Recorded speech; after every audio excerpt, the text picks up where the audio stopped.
बच्चों में न सिर्फ पढ़ाई बल्कि संस्कार भरने का काम भी एक शिक्षक का होता है।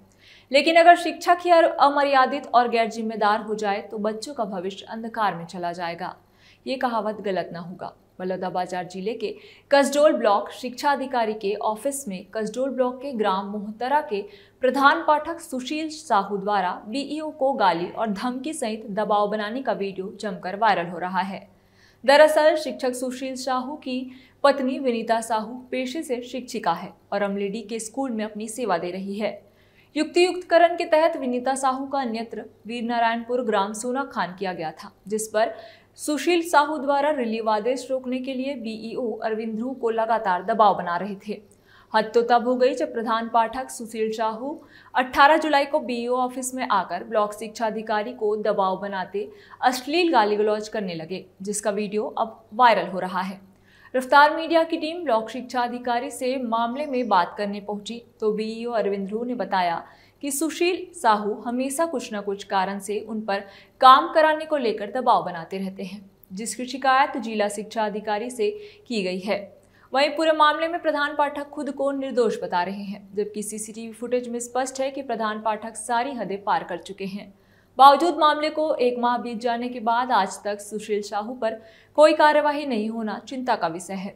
ऐसे संवेदनशील मामले में आखिर जिला शिक्षा अधिकारी का अब तक कोई कार्यवाही न करना कहीं न कहीं दर्शाता है कि प्रधान पाठक को किसी न किसी का संरक्षण मिल रहा है, जिसके चलते कोई कार्यवाही नहीं हो रही है। हालांकि जिला शिक्षा अधिकारी संजय गुहे ने जल्द कार्रवाई की बात दूरसंचार के माध्यम से कही है। अब देखना दिलचस्प होगा कि प्रधान पाठक जैसे उच्च पद को धूमिल करने वाले सुशील साहू पर कब और क्या कार्रवाई हो पाती है, या अन्य मामलों की तरह ये मामला भी बंदोबस्तों में सिमट कर रह जाएगा।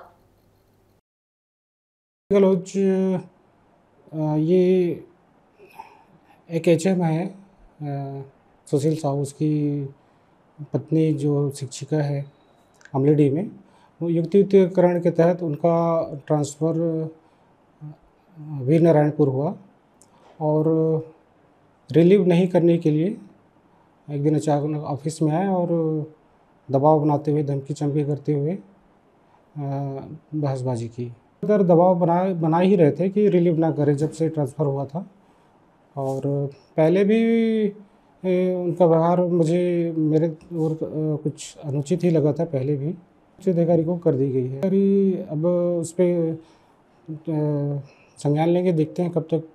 मुझे तो अपेक्षित है कि यहाँ हमारे कार्यालय में दुर्व्यवहार हुआ है कि मेरी पत्नी का अन्य विद्यालय में युक्तियुक्तिकरण के तहत स्थानांतरण हुआ है और उस संबंध में जिला स्तरीय समिति में हमारा आवेदन था। आवेदन अमान्य हुआ। हमने संभाग स्तरीय समिति में आवेदन किया है। वहाँ अमान्य हो जाने के बाद राज्य स्तरीय समिति में आवेदन करेंगे।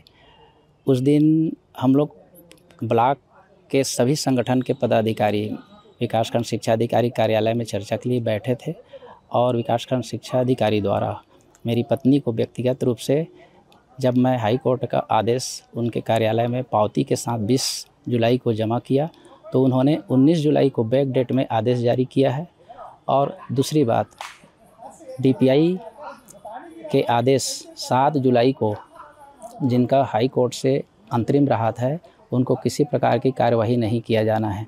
उसके बाद भी विकासखंड शिक्षा अधिकारी महोदय हमारे जो आवेदन जिला स्तरीय समिति में निरस्त हुआ था, उस आवेदन को हमको 16 तारीख को मैडम को तामील कराया जाता है।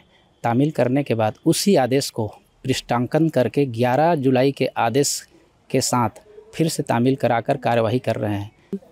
7 जुलाई का डीपीआई का आदेश है कि जिनको अंतरिम राहत है उनको किसी प्रकार की कार्यवाही नहीं किया जाना है।